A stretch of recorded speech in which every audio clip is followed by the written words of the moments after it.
বিজয়ের চেতনায় উজ্জ্বল এক আনন্দঘন দিন। মহান বিজয় দিবস উপলক্ষে বরমচাল ইউনিয়ন ছাত্রদলের উদ্যোগে বরমচাল ইউনিয়ন পরিষদ প্রাঙ্গণে অনুষ্ঠিত হল দিনব্যাপী ক্রীড়া ও সাংস্কৃতিক অনুষ্ঠান। সকাল থেকেই বরমচাল ইউনিয়ন পরিষদ প্রাঙ্গণ ছিল উৎসবের রঙে রঙিন। শিশু কিশোর থেকে শুরু করে যুবক ও প্রবীণ সবাই যেন এক কাতারে সামিল হয় বিজয়ের আনন্দে।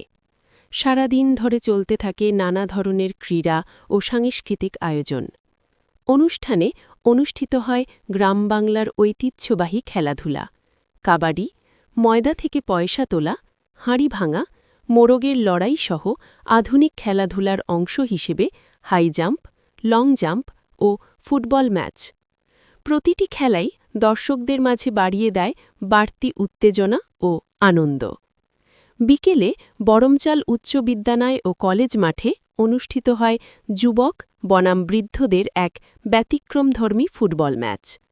বৃদ্ধদের অংশগ্রহণে ম্যাচটি হয়ে ওঠে আরও প্রাণবন্ত ও মনোমুগ্ধকর। তাদের পায়ের নিখুঁত স্কিল আর অসাধারণ দক্ষতা প্রমাণ করে দেয় বয়স কেবল একটি সংখ্যা, খেলাধুলার প্রতি ভালোবাসা কখনো পুরনো হয় না। এই দৃশ্য বরমচাল মাঠে উপস্থিত সবার মনে দাগ কেটে যায়। খেলা শেষে সন্ধ্যার পর শুরু হয় পুরস্কার বিতরণী অনুষ্ঠান।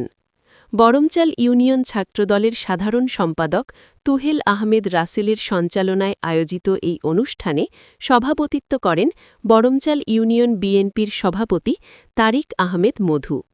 অনুষ্ঠানে বিশেষ অতিথি হিসেবে উপস্থিত ছিলেন বরমচাল ইউনিয়ন বিএনপির সাধারণ সম্পাদক মুহাম্মদ হেলাল খান, বরমচাল ইউনিয়ন বিএনপির সাবেক সাধারণ সম্পাদক ও কুলাউড়া উপজেলা বিএনপির সাংগঠনিক সম্পাদক আব্দুল মোক্তাদির মুক্তার। এছাড়াও উপস্থিত ছিলেন আব্দুল লতিফ, ইসাক চৌধুরী ইমরান, তোফায়েল হোসেন খান জমশেদ সহ বরমচাল ইউনিয়ন বিএনপির বিভিন্ন পর্যায়ের নেতৃবৃন্দ। এছাড়াও অনুষ্ঠানে উপস্থিত ছিলেন বরমচাল ইউনিয়ন ছাত্রদলের যুগ্ম সাধারণ সম্পাদক আবির চৌধুরী রুহেল সহ ছাত্রদলের অন্যান্য নেতৃবৃন্দ।